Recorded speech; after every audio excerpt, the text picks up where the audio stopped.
Okay, welcome to this explainer. Today, we're taking the notoriously dense topic of partnership appropriation accounts and completely transforming it into your personal roadmap for securing that A-star grade in IGCSE Accounting 0452. Look, if you've been feeling like this module is just an endless, confusing maze of record keeping, I want you to shift your perspective right now. This isn't just about shuffling numbers around.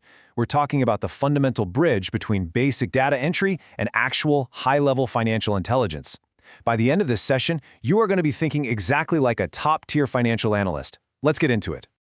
We've got a really solid attack plan today. First, we'll cover core concepts and terminology, then move into step-by-step technical execution, followed by interpretation and ratios, and we'll cap it off with some advanced examiner insights.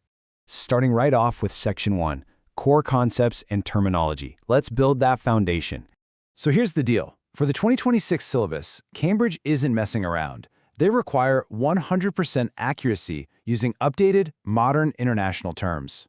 The days of using outdated phrasing, totally over. You have to strictly state irrecoverable debts instead of bad debts, and you need to use owner's equity when you're discussing the capital structure.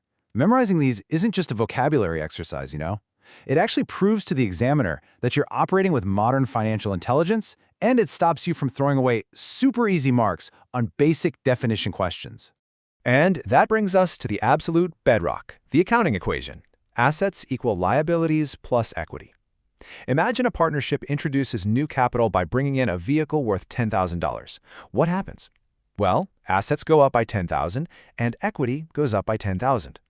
Throughout the entire fiscal period, every single adjustment you make in a partnership's appropriation account has to respect this duality. If you fundamentally grasp the business entity concept, that the business is entirely separate from its owners, maintaining this perfect balance really just becomes second nature. Now, what if an exam question asks you to evaluate a partner's decision to ignore a likely loss?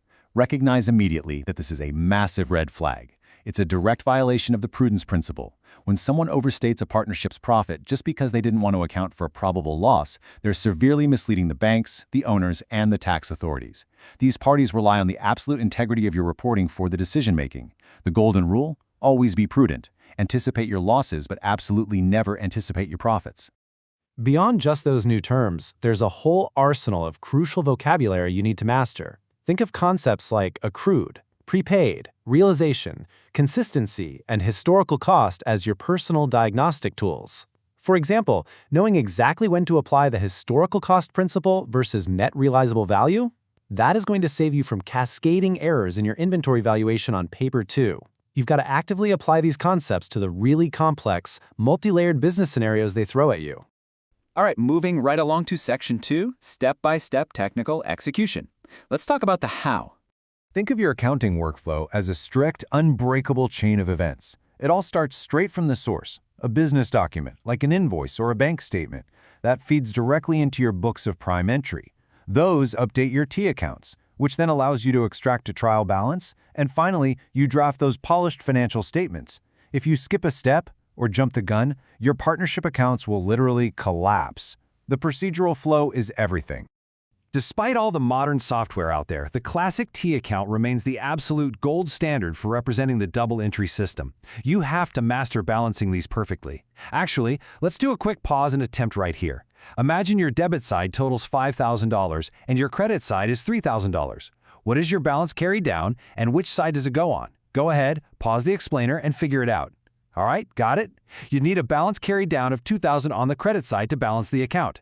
That then officially becomes your balance brought down on the debit side to kick off the next month. Nail this and you maintain complete control over the ledger. Let's talk traps, because I see students fall into these common mathematical pitfalls all the time.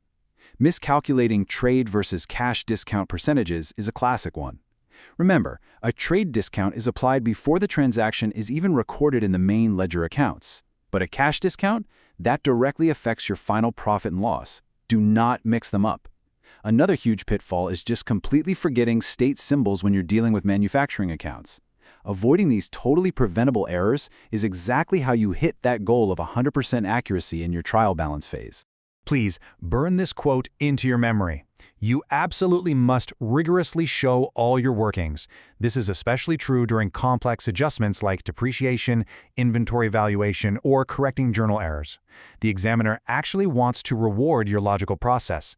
Even if you completely mess up the final balance because of a silly calculator typo, you can still secure highly valuable method marks, but only if your procedural flow is clearly visible on the page. So, show your work every single time. Which naturally leads us to Section 3, Interpretation and Ratios. Time to level up from just doing the math. Let's talk about IGCSE command words for a second. Calculating a ratio is just a baseline skill. That's a simple calculate command. Pretty much anyone can punch numbers into a formula, but when the exam asks you to evaluate why a current ratio dropped from 2.5 to 1 down to 1.1 to 1 and what that actually means for the business's liquidity, that's what defines an A-star response. The examiner is asking you to play financial detective and explain the real-world story behind the math. So, what are the analytical tools you need to diagnose a drop like that? When you see a falling liquidity ratio, you have to look for the reality hiding behind the number. Did the partnership overpurchase inventory that's just gathering dust in a warehouse? Are trade payables being settled entirely too slowly, which could risk supplier relationships? Or maybe cash reserves were completely wiped out by a sudden capital expenditure, like buying a fleet of delivery vans. This is the deep level of analysis required for full marks. Here's a curveball, though. Comparing these ratios between different firms is notoriously difficult. Direct comparison is tricky because different accounting policies fundamentally alter the surface numbers. Say Partnership A uses the straight-line method of depreciation, but Partnership B uses the reducing balance method. Their asset values and net profit margins are going to look completely different, even if they bought the exact same equipment on the exact same day. You always have to evaluate the policies before you trust the numbers.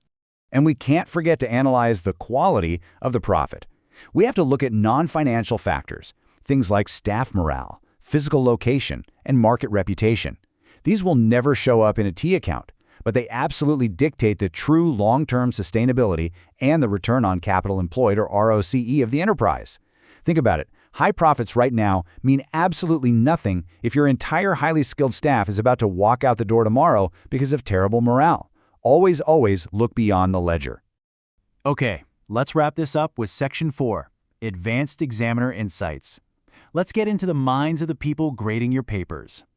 You really need to listen to your examiner's warnings here, because easily avoidable mistakes are actively destroying top grades year after year. First off, poor handwriting in ledger accounts literally makes it impossible for the examiner to award those method marks we talked about earlier.